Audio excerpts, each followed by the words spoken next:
الحمد لله كفى وسلام على عباده الذين اصطفى أما بعد أعوذ بالله من الشيطان الرجيم بسم الله الرحمن الرحيم وقال ربكم ادعوني أستجب لكم إن الذين يستكبرون عن عبادتي سيدخلون جهنم داخرين وقال الله عز وجل وَإِذَا سَأَلَكَ عِبَادِي عَنِّي فَإِنِّي قَرِيبٌ أُجِيبُ دَعْوَةَ الدَّاعِ إِذَا دَعَانِي فَلْيَسْتَجِيبُوا لِي وَلْيُؤْمِنُوا بِي لَعَلَّهُمْ يَرْشُدُونَ صدق الله المولانا العظيم وكما ورد في الحديث الصحيح عن عبد الله بن عباس رضي الله عنه قال فرض رسول الله صلى الله عليه وسلم زكاة الفطر طهورا للصيام من اللغو والرفث وطعمة للمساكين من أداها قبل الصلاة فهي صدقة مقبولة ومن أداها بعد الصلاة فهي صدقة من الصدقات أو كما قال النبي صلى الله عليه وسلم. قابل احترام دینی بھائی اور عزیزو، ماہ مبارک رمضان کا یہ آخری عشرہ اور ماہ مبارک کی آج 25 تاریخ ہے اور ماہ رمضان مبارک کی آج آخری جمعہ جسے جمعۃ الوداع اور الوداعی جمعہ بھی کہا جاتا ہے. یہ الوداعی جمعہ اور جمعۃ الوداع ہمیں یہ پیغام دیتا ہے کہ لوگوں، تم ماہ مبارک کی جو شروع سے اب تک رحمتیں برکتیں حاصل کر رہے تھے، جن فضیلتوں جن سعادتوں سے تم مالا مال ہو رہے تھے، بہت جلد تم ان ساری سعادتوں سے، خیر و برکتوں سے، رحمتوں سے محروم ہونے والے ہو.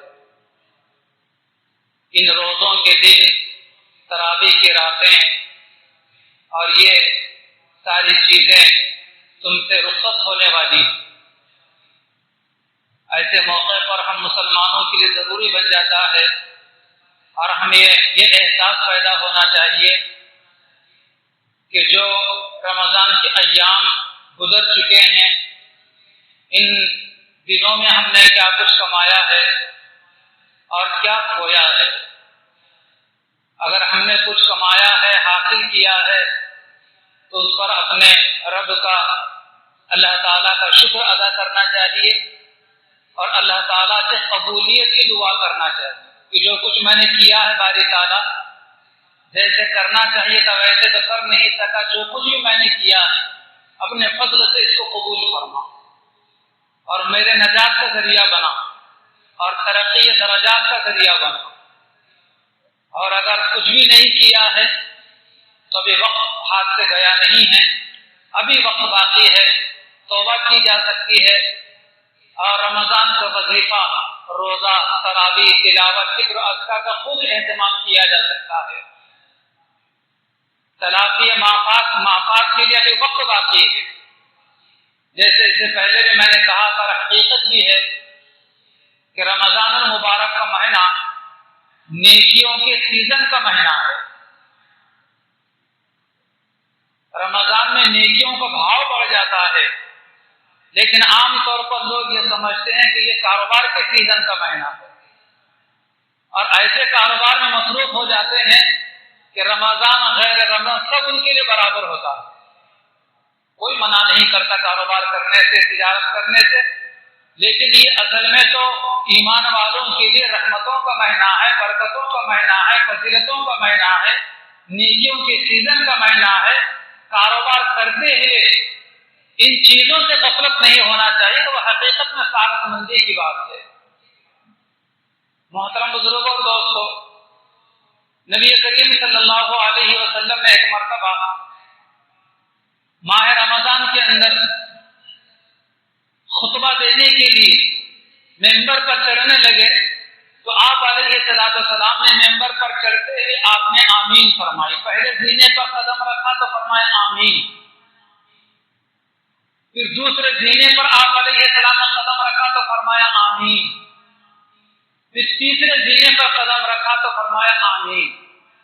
پھر آپ خطبے سے فارغ ہوئے. حضرت صحابہ کی عادت تھی کہ حضور سے کوئی نیا عمل اگر کرتے ہوئے دیکھ لیتے تو صحابہ حضور سے پوچھ لیا کرتے تھے. اور حضور صلی اللہ علیہ وسلم کا معمول ہمیشہ یہ نہیں تھا کہ خطبہ دینے کے لیے ممبر پر چڑھ رہے ہوں تو آپ آمین کہہ جائیں. تو حضور کی عادت نہیں تھی، معمول نہیں تھا. اچانک رمضان میں ایک مرتبہ ایک قسم کی آپ نے 3 مرتبہ آمین فرمائی 3 سیڑھیوں پر قدم رکھتے ہوئے. تو خطبے سے فارغ ہونے کے بعد نماز کے بعد صحابہ نے پوچھا کہ یا رسول اللہ صلی اللہ علیہ وسلم آج ہم نے آپ سے ایک نیا عمل کرتے ہوئے دیکھا ہے. آپ ممبر پر چڑھتے ہوئے آپ نے آمین فرمائی ہے، کیا وجہ ہے؟ کیا بات خاص پیش آ گئی؟ تو نبی کریم صلی اللہ علیہ وسلم نے فرمایا کہ لوگوں، میں جب ممبر پر چڑھنے کے لیے ممبر کے کھڑا ہوا تو حضرت جبرائیل تشریف لائے، اور جیسے میں نے پہلے زینے پر قدم رکھا تو حضرت جبرائیل علیہ السلام نے کہا کہ ہلاک ہو جائے وہ شخص، برباد ہو جائے وہ شخص جو رمضان کا مہینہ پائے اور اپنی مغفرت نہ کرا دے. حضرت جبرائیل نے بددعا کی تو میں نے آمین کہے. پھر میں دوسرے زینے پر قدم رکھا تو حضرت جبرائیل علیہ السلام کہنے لگے کہ ہلاک ہو جائے وہ شخص، برباد ہو جائے وہ شخص جس کے سامنے میرا یعنی پیغمبر اسلام صلی اللہ علیہ وسلم کا نام نامی اس میں گرامی آئے اور وہ درود شریف نہ پڑھے تو ایسا آدمی ہلاک ہو جائے، برباد ہو جائے. میں نے کہا آمین. پھر میں تیسرے زینے پر تیسرے سیڑھی پر قدم رکھنے لگا تو حضرت جبرائیل علیہ السلام نے تیسری بددعا کی کہ ہلاک ہو جائے، برباد ہو جائے وہ شخص جو اپنے والدین کو یا والدین میں سے کسی ایک کو اپنے بڑھاپے کی عمر میں پائے اور ان کی خدمت کر کے ان کی دعائیں لے کر اپنے آپ کو جنت کا حقدار نہ بنائے، ایسا آدمی بھی ہلاک ہو جائے، برباد ہو جائے. حضور فرماتے ہیں کہ میں نے بھی اس بددعا کو سن کر میں آمین کہا. محترم بزرگوں اور دوستوں، یہ حدیث مبارکہ کس قدر بدن پر رونقیں کھڑے کرنے والی ہے، کس قدر بدن میں لرزہ قائم کرنے والی حدیث. رمضان کا مہینہ جس میں عام لوگوں کی بھی دعائیں قبول ہوتی ہیں اور حضور صلی اللہ علیہ وسلم سے اس پر آمین گویا کہ حضور نے جب اس بددعا کے اوپر مہر لگوا دی گویا وہ تو بددعا قبول ہونے والی. اس لیے محترم بزرگوں اور دوستوں، ہم نے شروع رمضان سے اب تک روزوں کا اہتمام کیا ہے، تراویح کی پابندی کر رہے ہیں، دیگر اور معمولات ذکر و اذکار کی تلاوت کے ہیں، تو بہت خوشی کی بات ہے، مبارک بہت بہت. اور اگر نہیں کیا ہے کچھ بھی ہم نے، رمضان غیر رمضان ہمارے برابر چل رہے ہیں، تو حضور کی اس حضرت جبرائیل کی اس بددعا سے اور حضور کے اس پر آمین سے ہمیں عبرت حاصل کرنا چاہیے. اس کے باوجود اگر ہم یہ حدیث سن کر بھی اگر عبرت حاصل نہیں کرتے، عمل کا ذوق اور شوق پیدا نہیں ہوتا، عمل کی طرف اگر ہم راغب نہیں ہوتے تو پھر بربادی آ جائے، مصیبتیں آ جائیں، پریشانیاں آ جائیں تو پھر پریشان نہیں ہونا چاہیے. ہمارے بدعملی کی، ہمارے نافرمانی کی اس طریقے سے ان شکلوں میں ہمیں سزا نہیں دی جاتی. سزا کا مطلب یہ نہیں کہ حضرت جبرائیل آسمان سے آئے اور چوراہے پر کھڑے کر کے کوڑے لگوائیں. سزا کا یہ مطلب نہیں ہے. اللہ تعالیٰ کے سزاؤں کی شکلیں مختلف ہوتی ہیں. آدمی کو اپنے دامن میں جھانک کر دیکھنا چاہیے کہ میرا دامن کہاں داغدار ہے، مجھ سے کہاں چوک ہو گئی ہے، مجھ سے کہاں بھول ہو گئی ہے، میں کہاں صراط مستقیم سے ہٹ رہا ہوں جس کی سزا یہ مجھے دنیا میں دی جا رہی ہے. آدمی اس طرف توجہ ہی نہیں کرتا. تو محترم بزرگوں اور دوستوں، یہ رمضان مبارک کا مہینہ ہمیں نوازنے کے لیے ہے، نبی پاک علیہ السلام کا فرمان سنیے، آقا دو جہاں علیہ السلام فرماتے ہیں من صام رمضان ایمانا و احتسابا غفر له ما تقدم من ذنبه، کہ جو مسلمان ایمان کی حالت میں ثواب کی نیت سے روزہ رکھتا ہے اللہ اس کے پچھلے سارے گناہوں کو معاف کر دیتے ہیں۔ کتنی بڑی بات ہے، ایمان کی حالت میں ثواب کی نیت سے کوئی مومن رمضان میں روزہ اگر رکھتا ہے اللہ اس کے پچھلے سارے گناہوں کو معاف کر دیتے ہیں۔ ہم چاہتے ہیں کہ ہمارے پچھلے سارے گناہ معاف ہوں اور اللہ تعالیٰ کے بارگاہ میں بے گناہ بن کر ہم پیش ہوں، تو کس قدر ہمارے ضروری ہے کہ رمضان کے روزے رکھیں۔ اور حدیث کا اگلا جملہ آپ علیہ السلام فرماتے ہیں من قام رمضان ایمانا و احتسابا غفر له ما تقدم من ذنبه، کہ جو مومن و مسلمان رمضان کی راتوں میں عبادت کرتا ہے، عبادت کرنے کے لیے کھڑا ہوتا ہے، اللہ پاک اس کے بدلے اس کے بھی پچھلے سارے گناہوں کو معاف کر دیتے ہیں۔ ما تقدم من ذنبه، جو کچھ پیچھے ہو چکے وہ سارے گناہ معاف کر دیے جاتے ہیں۔ ہم کس قدر راتوں کے تراویح کا اہتمام کر رہے ہیں، بہت اچھی بات ہے اگر ہو رہی ہے، اور اگر غفلت ہے تو ابھی بیدار ہونے کے لیے اور جو کچھ غفلت ہو چکی اس کی معافی تلافی کے لیے وقت باقی ہے، ورنہ کچھ مصیبتیں مشکلات پریشانیاں آتی ہیں فکر ہمیں خود فیصلہ کر لینا چاہے کہ یہ میرے گناہوں کی سزا ہے، یہ میری سرکشی کی سزا ہے اور یہ میری بدعملی کی مجھے سزا دی جا رہی ہے۔ تو روزوں کا رمضان بڑا اہتمام ہونا چاہیے۔ اور دوسری چیز جس کے تعلق سے آپ علیہ السلام نے حضرت جبرائیل کے بددعا پر آمین فرمائی، وہ ہے پیغمبر اسلام علیہ السلام کا نام نامی اتنے گرامی سن کر درود شریف کے نہ پڑھنا۔ بھائیوں اور بزرگوں، نبی کریم صلی اللہ علیہ وسلم کی ذات ہمارے لیے بڑی اہمیت کی حامل ہے۔ آپ کے بغیر اور آپ کی عظمت کے بغیر اور آپ سے محبتوں کے بغیر ہمارا ایمان ناقص ہے، ہمارا ایمان ادھورا ایمان ہے۔ اس لیے حضور کی محبت ہمارے دل میں ہونا چاہیے، حضور کی عظمت ہم دل و جان سے کرنا چاہیے، اور حضور کی ارشادات مبارکہ، حضور کے فرمودات مبارکہ، حضور کی پاکیزہ سنتیں اور آپ کی شریعت مطہرہ ہمارے زندگی میں رچ بس جانا چاہیے۔ اور جب کبھی آقا دو جہاں علیہ السلام کا نام نامی اتنے گرامی ہم کسی سے سنیں یا اپنے قلم سے لکھیں یا اپنے زبان سے پڑھیں تو دل کے خلوص کے ساتھ صلی اللہ علیہ وسلم کہنا چاہیے، دل کے خلوص کے ساتھ صلی اللہ علیہ وسلم کہنا چاہیے، درود شریف پڑھنا چاہیے۔ جو مسلمان آقا دو جہاں علیہ السلام کا نام نامی اتنے گرامی سن کر ایک مرتبہ درود شریف پڑھتا ہے، اللہ تبارک و تعالیٰ ایسے مومن و مسلمان کو 3 چیزوں سے نوازتے ہیں، 10 گناہ معاف کرتے ہیں، 10 نیکیاں عطا فرماتے ہیں، اور قیامت کے دن انشاءاللہ جنت میں 10 درجے بلند ہوں گے۔ اور جو آدمی جس قدر اس کا اہتمام کرے درود شریف کا، اتنے زیادہ نیکیوں کا اضافہ اس کے نام اعمال میں ہوگا، اتنے زیادہ گناہوں کا اس کے نام اعمال سے کمی ہو جائے گی، اتنا ہی زیادہ جنت میں اعلیٰ فلور کے اوپر وہ ہوگا۔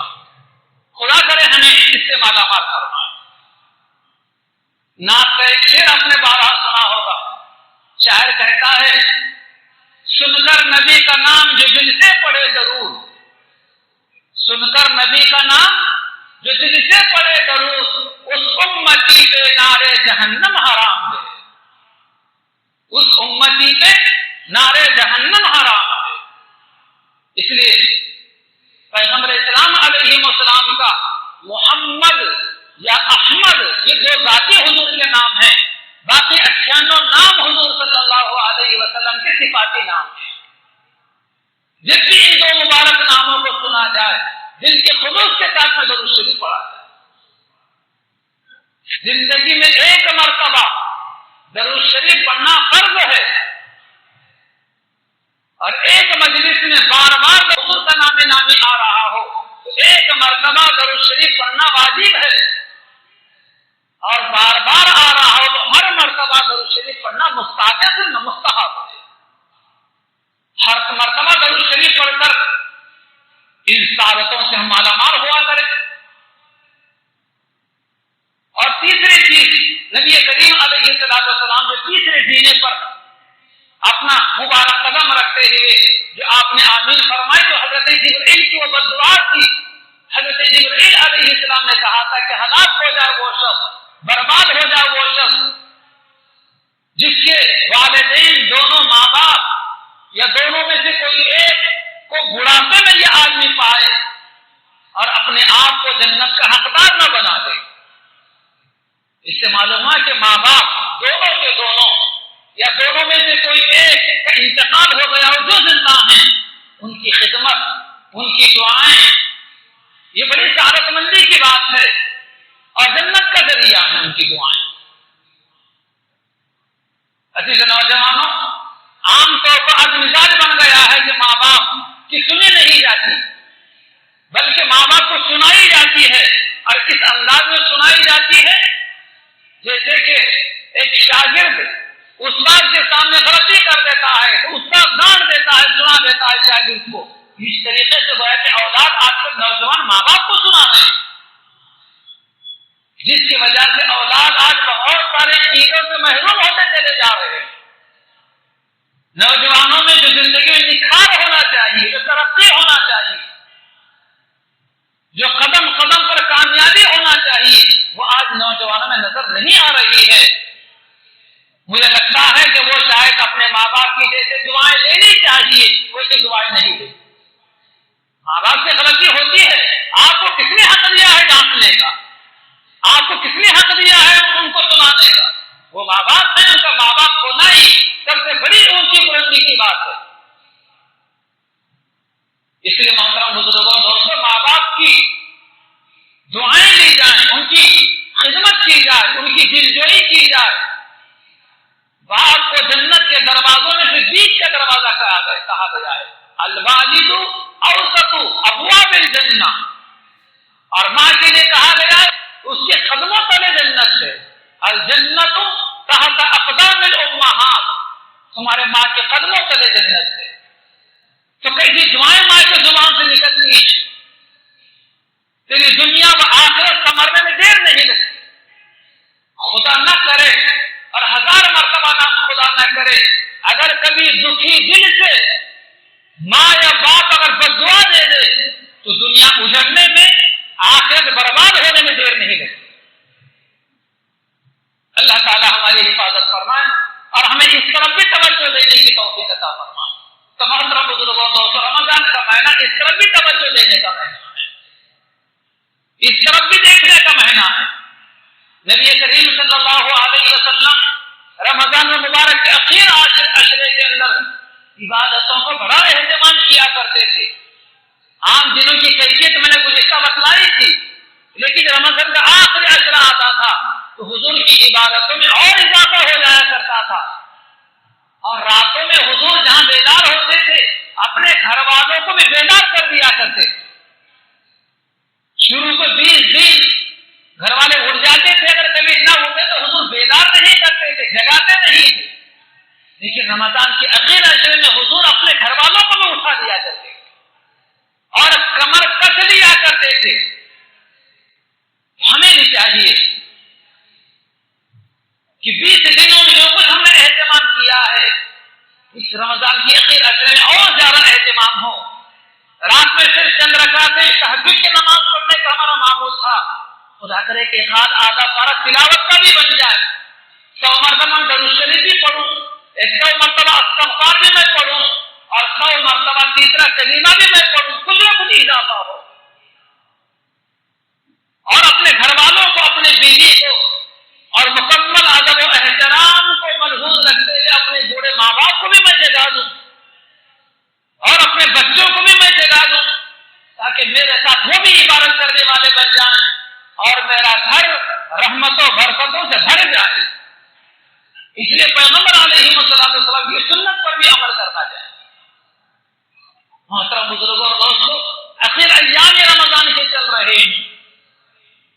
نبی کریم صلی اللہ علیہ وسلم رمضان کے اخیر دنوں کے اندر ایک اور عمل کی طرف بھی لوگوں کو متوجہ کیا کرتے تھے، وہ عمل ہے صدقہ فطر کا عمل۔ حضرت عبداللہ بن عباس رضی اللہ عنہ حضور کے چچا بھائی ہیں، وہ بیان کرتے ہیں کہ جیسے اللہ تبارک و تعالیٰ نے سونے چاندی کی اور روپیے پیسے کی مال و دولت کی زکات اللہ نے فرض فرمائی ہے، اسی طریقے سے روزوں کی زکات ہمارے پیغمبر صلی اللہ علیہ وسلم نے فرض فرمائی ہے۔ فرض رسول اللہ صلی اللہ علیہ وسلم زکات الفطر، پیغمبر اسلام علیہ السلام نے روزے کی زکات فرض فرمائی ہے، یعنی صدقہ فطر واجب قرار دیا ہے۔ کیوں؟ طہورا للصیام من اللغو والرفث، کیوں فرض کیا گیا ہے؟ تاکہ ہمارا روزہ ہر قسم کی لغویات سے، ہر قسم کی فضولیات سے پاک و صاف ہو کر اللہ کی بارگاہ میں قبول ہونے کے قابل ہو جائے۔ معلوم ہوا کہ صدقہ فطر کا مقصد یہ ہے کہ روزے میں دن بھر میں کچھ ہم سے کبھی لغو بات نکل جاتی ہے، کبھی فضول بات نکل جاتی ہے،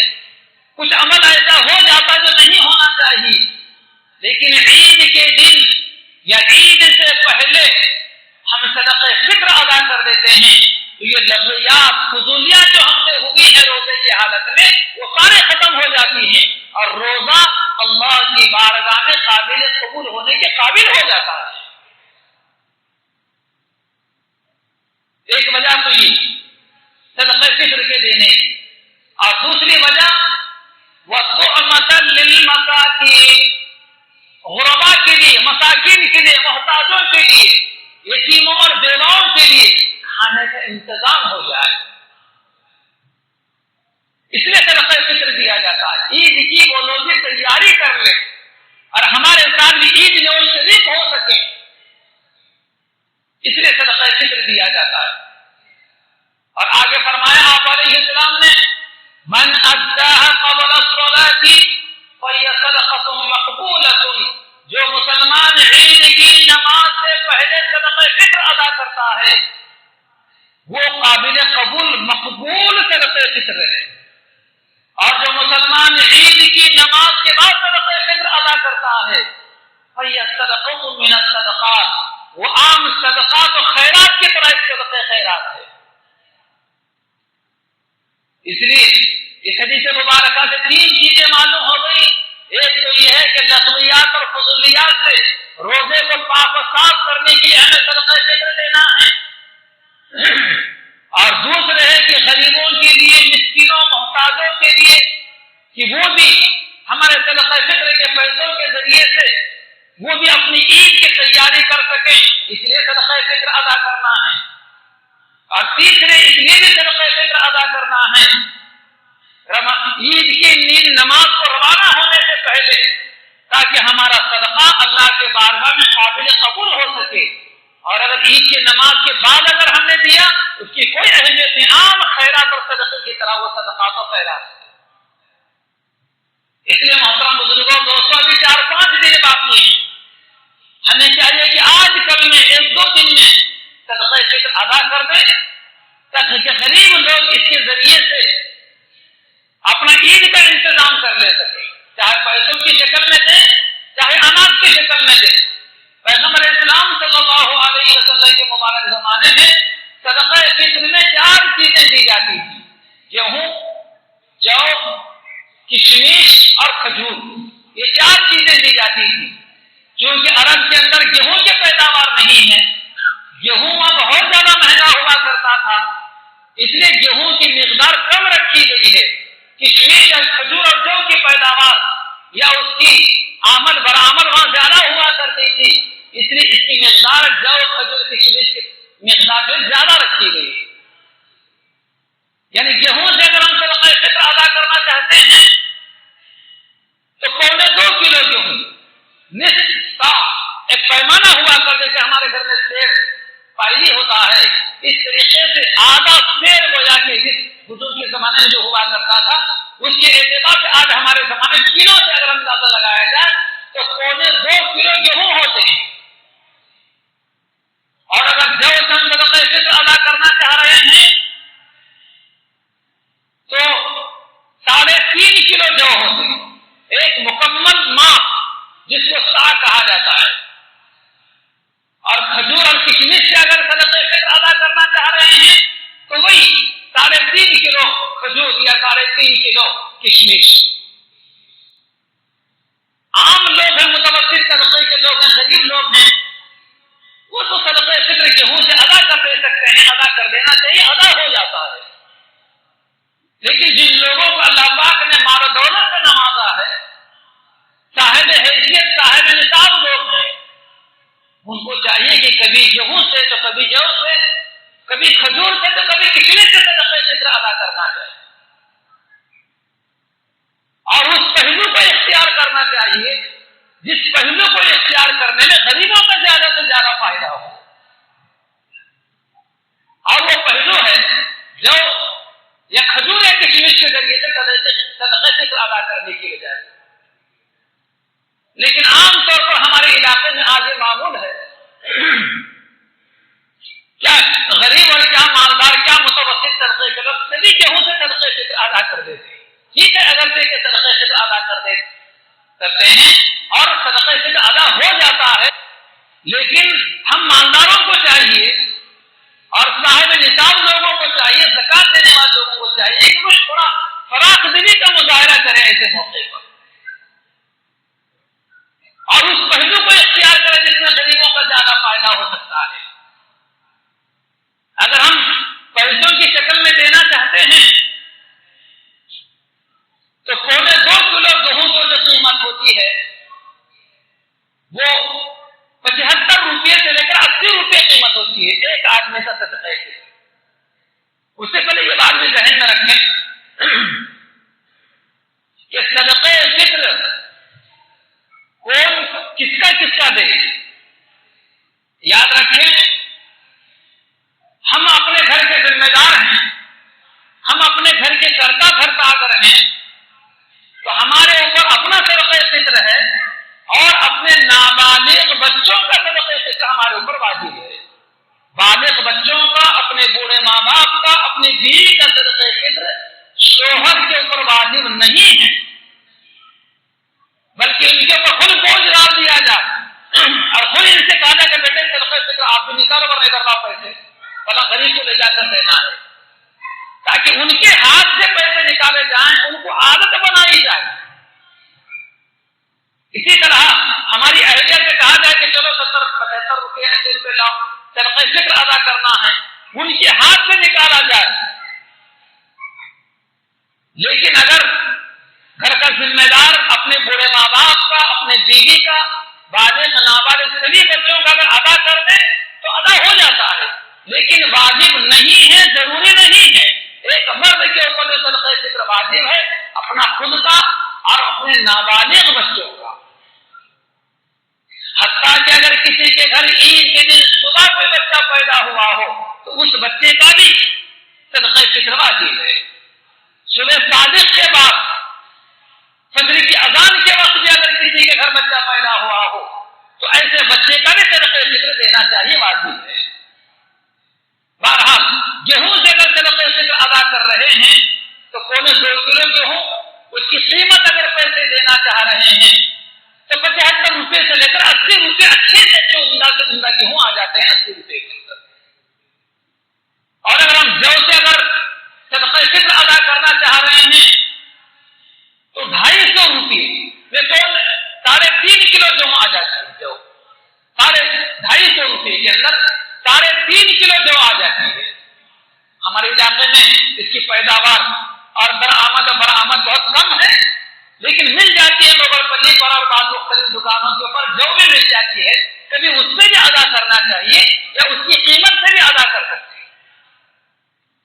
اور کبھی کھجور سے بھی ادا کرنا چاہیے۔ 3.5 کلو کھجور دیں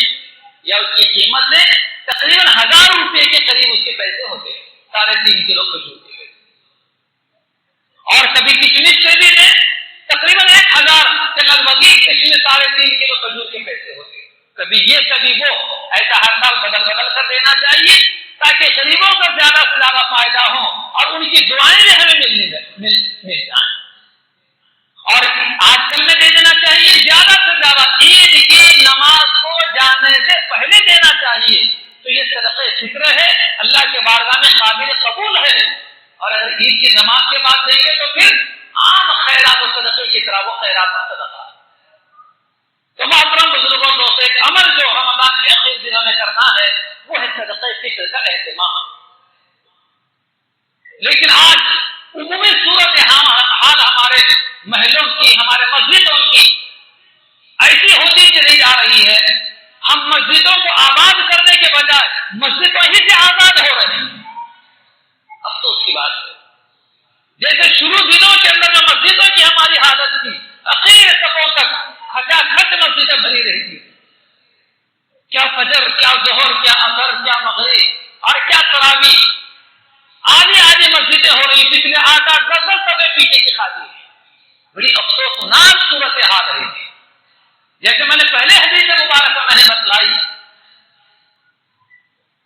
کہ رمضان کے آخر دنوں میں اور زیادہ حضور عبادت کیا کرتے تھے، اپنے گھر والوں کو بھی بیدار کر دیا کرتے تھے، اور ہماری صورت حال عمومی یہ بنتی چلی جا رہی ہے کہ اور زیادہ اہتمام کرنے کے بجائے اور مسجدوں کو آباد کرنے کے بجائے مسجدوں ہی سے ہم آزاد ہوتے چلے جا رہے ہیں۔ یہ افسوسناک صورت حال ہے محترم بزرگوں کو۔ اور عید کی تیاری کے شکل میں اور عید کی خریدی کے بہانے سے بازار اور منڈیاں بالکل آباد ہیں، اور کس قدر آج بازاروں بے حجابی عام ہوتی چلی جا رہی ہے، الامان والحفیظ۔ اس سے پہلے بھی میں نے بتلایا تھا اور آج اپنی قوت کے ساتھ یہ بات کہہ رہا ہوں کہ محترم بزرگوں دوستوں، جیسے سودا ترکاری ساری چیزیں ہم گھر میں لاتے ہیں، عید کی خریدی کرنا یہ بھی مرد کی ذمہ داری ہے، عورتوں کی ذمہ داری نہیں ہے۔ چاہے کپڑے ہوں، چاہے دیگر اور سادہ سامان ہو، خود ہم لے کر آئے بازار سے، عورتوں کو بازار میں نہ بھیجیں۔ آپ گناہگار ہوں گے، ہماری بہنیں گناہگار ہوں گی۔ آپ یہ مت سمجھے کہ ہماری بیوی سب کر کے لا دیتی ہے، ہماری بہن سب کر کے لا لیتی ہے اور ہماری بہو بیٹیاں سب یہ کر لیتے ہیں، مجھے جانے کی ضرورت نہیں ہے۔ لا لیتی ہیں، لیکن گناہگار آپ بھی ہوتے ہیں، آپ کی بہو بیٹی، آپ کی ماں بہن بیوی بھی آپ کی گناہگار ہوتی ہے۔ اس گناہ سے گناہ مبارک میں خود بھی بچیے